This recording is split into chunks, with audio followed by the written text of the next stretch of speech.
Welcome back, everyone. We're glad to be here with you again, even virtually.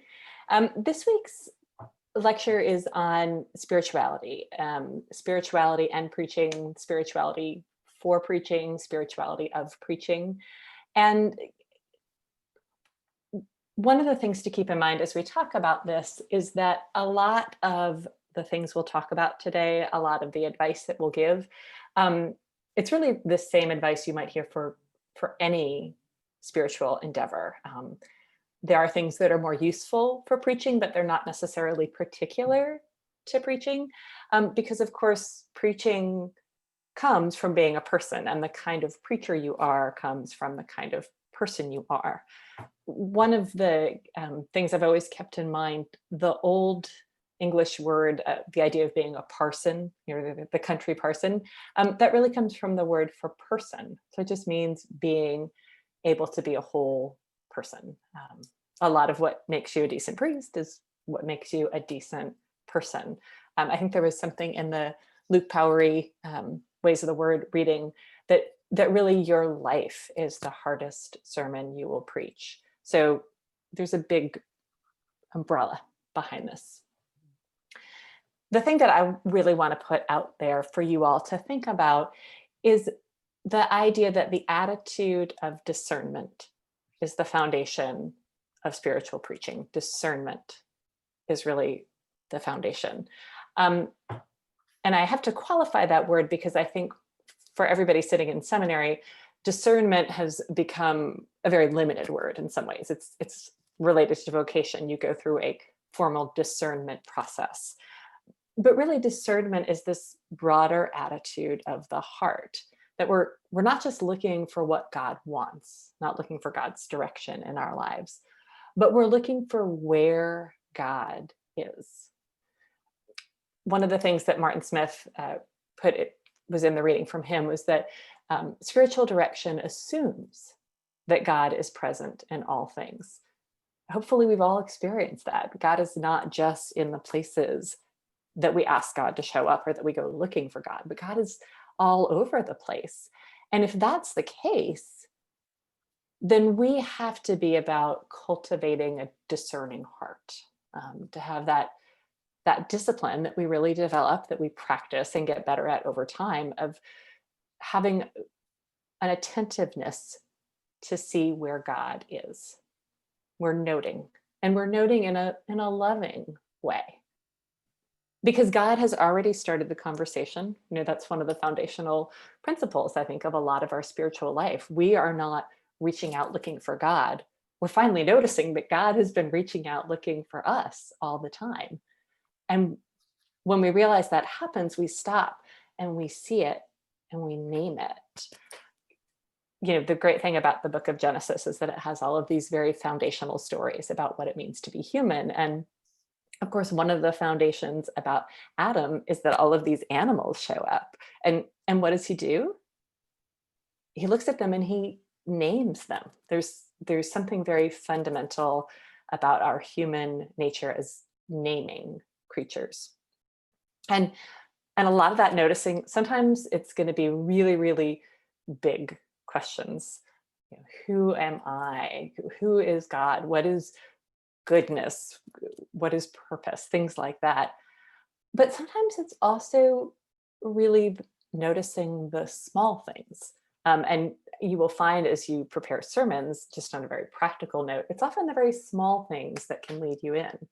We talked a couple of weeks ago about the render unto Caesar what is Caesar's. I've been thinking about a coin and what you might notice just as you're looking at a coin, and then that leads you into a whole lot of bigger understandings about what was going on in that parable, for example. This attitude of discernment, if you went through discernment for ordination, I think almost all of you did that, it's with a purpose, right? To get an answer, yes or no, up or down, this way or that way. The kind of discernment that I want to encourage you to cultivate, it's really not this exploitative kind of discernment. We're not looking for something to use or to do. but really more the attention you pay when you've received a gift from someone you love. So on your birthday, you unwrap this new sweater, and your mom is looking at you open the sweater, and so of course you're like, wow, this is really fuzzy and it's soft and it's got these buttons, and you turn it over and appreciate it. So that's what we're trying to do. That's the attitude to have. And we'll bring it to a lot of different things in preaching. Obviously, we bring it to the text. That's the starting point for preaching. And there are a lot of different practices to do this. I think in here we've mentioned before Lectio Divina, and that is one that's obvious. But anything that invites us to slow reading. You hear about fast food and then slow food as the contrast. This is not spiritual fast food. This is spiritual slow food. There are other spiritual traditions out there too. There's the Ignatian examination of scripture, which is that you want to have all of your senses alive to what is happening in the text. There are a lot of great resources out there. If you have not already come across the book, The Word is Very Near You, I would commend that book to you. That is a great book for praying with scripture. So we approach the text in a discerning way. But there are other areas to which we train our discerning eye. One of them is the congregation itself. And we're going to talk more about that in coming weeks. And the Tisdale book really goes into that. But just for now, to think about being present with that loving eye in a way that's not judging, it's not seeking to affect change, but it's just the power of simply being present to people and watching and noticing and naming. The people in my section have heard this a lot already, but the most loving thing we can give people is our attention. People don't want to be praised as much as they want to be seen. And so when we go into our spiritual lives with an attitude of discernment, we're looking to truly see the people around us. So we bring it to the text, we bring it to the congregation. And this is also something we bring to our own lives, because that's where our sermons start. Some of you may have encountered, I forget the name of his treatise, but Brother Lawrence, who is the medieval monk who wrote about the practice of the presence of God. And it's really a very simple and repetitive book. Over and over, God is not removed, but is present in all things. And so we can look for God in the most ordinary, sometimes shared experiences of our lives. And when you start noticing that in your own life, you can speak to people who are also having a lot of those very fundamentally common experiences. There's plenty we don't share, but most people you will preach to know about fixing dinner, or about getting stuck in traffic, or about fighting with their spouse. And you can look for God in those experiences. Margaret Gunther is an Episcopal priest who wrote a lot about spiritual direction. And one of her great lines is, as opposed to the monastic, go to your cell and your cell will teach you everything, she said, your kitchen will teach you everything. So spend some time there looking for God. There's a list in the Powery book. It's on page 46.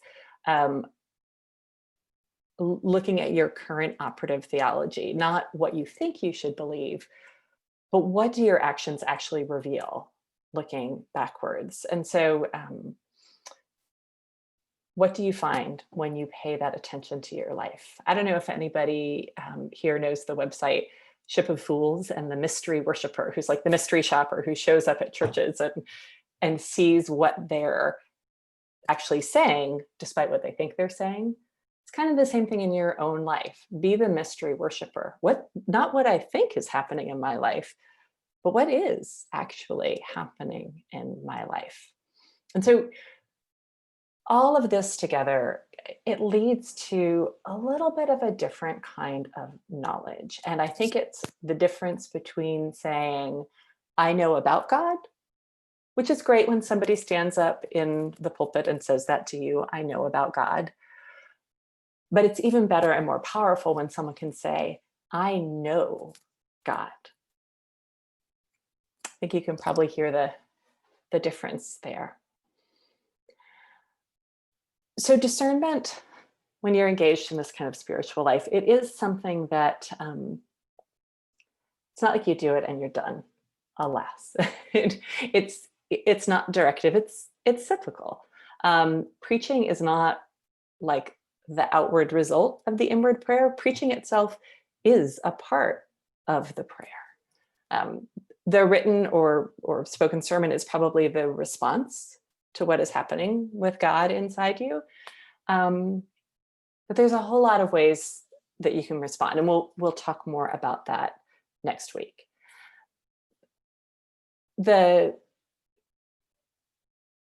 Maybe the thing that I have found most useful for thinking about the spirituality of preaching, and that I'll leave you with as an understanding, is a poem by Mary Oliver that some of you might have heard. It's called Instructions for Living a Life. And it's a very short poem, so it's very easy to memorize. Pay attention, be astonished, tell about it. So with that, I would love to turn things over to my colleagues and see what they would have to add about their experience of the spiritual life and preaching. Mark. Thank you for taking this to this depth, and thank you for the opportunity. Preaching for me, as I've come to understand it over the years, is more about an audio journal of my spiritual journey. And it is a way in which preaching helps to catalog my experience with God over the years. And I'm appreciating the way in which reflecting on what I've done over the years is supporting me now. And so for me, preaching is a spiritual experience. And so I would want as much of myself to be as connected as possible, and to be able to have the opportunity to encounter God in a public way and in a personal way. I am valuing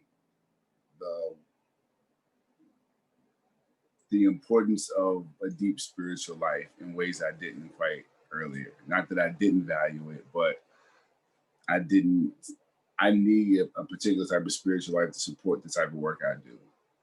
And in order for me to be a competent professional, but also for me to be a satisfied Christian. And I think I'm finding more comfort in how that works. But preaching is the outworking of that process, and not I don't get to know God so I can preach.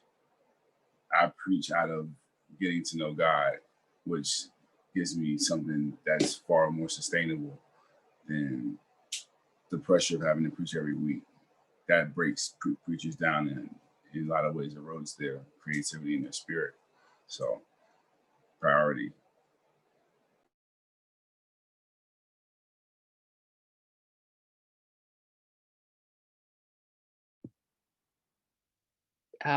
So I would probably just echo a lot of what my colleagues have already said. Before I came to VTS, I had a job where I preached every week in these small churches in Connecticut. And that really was the core of my spiritual life. And sometimes students will say that seems scary to preach every week, but actually I found it really, really nourishing. And preaching less often, I miss that, because it really was keeping me in this living, growing relationship with God that just kept deepening. And one thing that I sometimes do is I look back on some of my old sermons. I keep them in a big old file cabinet. And what's interesting is that some of the themes that I was preaching about, because it comes up every 3 years. So 3 years, 6 years, 9 years, 12 years, 15 years ago, I am still preaching on, but what's happened is it's deepened more and more and more, so that I can look back on the sermon I preached about render to Caesar from 15 years ago and see that I still am drawn to the same things in the text, but it has gotten a lot deeper because my own spiritual life has developed, and a certain wisdom born of life experience I bring to it in a different way. So to me, this topic is really the core of preaching, and it's not easy to teach it. So in a way, we're not teaching it, but we're commending it to you and saying, without this, you won't have sermons to preach. Our program, Deep Calls to Deep, the name comes from Psalm 42, but the key text for me is Luke 5, when the fishermen have been toiling all night and haven't caught anything, and Jesus comes along and teaches, and then he tells them to throw their nets down into the deep. And that gesture of going into the depths is what leads to life-giving preaching, because, you know, they throw their nets out, they get this huge catch of fish, but they're tired and they don't want to do it. And yet when Jesus says, do it, and they do, that's where the richness comes. So skating across the surface is not going to lead to life-giving preaching. It's the depths where that life is found. And I also want to say, our preaching is the sum total of our life and God's experience in that. So to that extent, there's a character and a quality of person that a preacher should be, which provides resonance for what comes out of the preacher's mouth. So I've been in spaces where I've seen great preachers, but they weren't necessarily great people.